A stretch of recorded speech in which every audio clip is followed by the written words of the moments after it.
All right, we've solved for a variable multiple times. So if we have this problem, our goal is to find the value for n that would make the left side of the equal sign equal what's on the right side of the equal sign. So we're like, hey, get all variables on one side and all numbers on the other. So we would subtract 4n is what we'd probably do.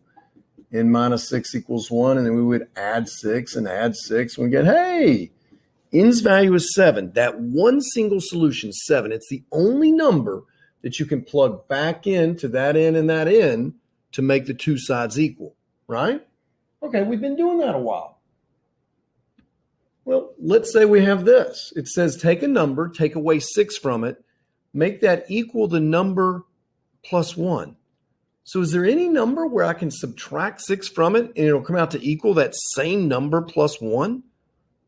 So if two people are thinking of the same number, one of them takes away 6 from it, the other person adds 1 to it, are their answers ever going to be the same? That's never going to happen.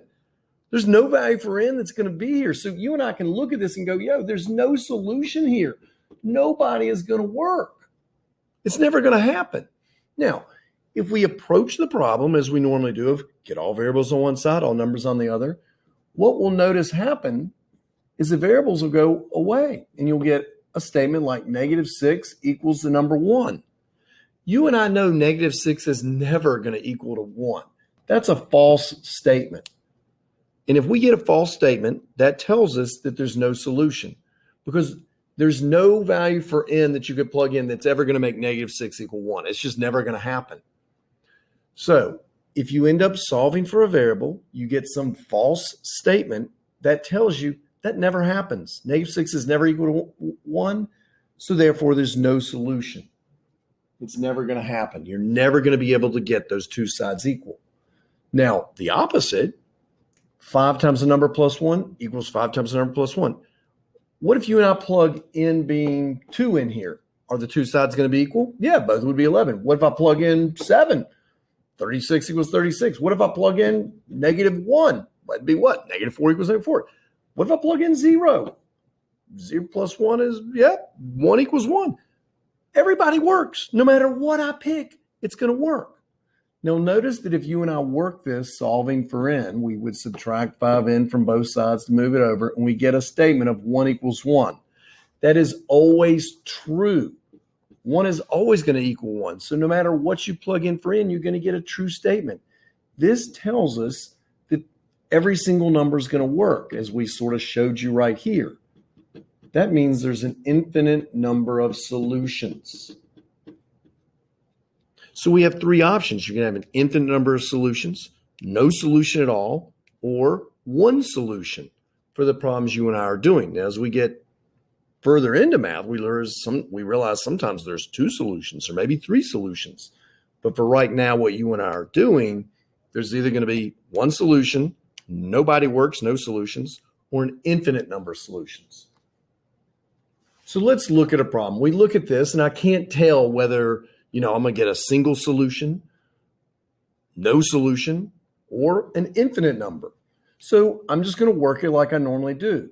So I'm going to clean up the left side, 5n minus 6 plus 4. I can put the -6 and the positive 4 together. If you lose 6 and then gain 4, you've lost 2.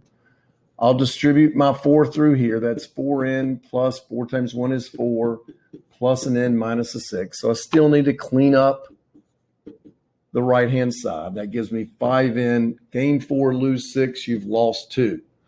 Right there, I can see the two equations are exactly the same. So I know no matter what I put in for n, I'm going to get a solution. So I know it's infinite number of solutions. But if we continue working the problem, we would get -2 equals -2, which we realize is a true statement. Just like right here, you can right there see it's a true statement. So if you get a true statement, you know everybody's going to work. -2 will always equal -2. So no matter what you pick for n, you're going to get a true statement. So it's going to be an infinite number of solutions for that guy because the two sides come out to equal one another.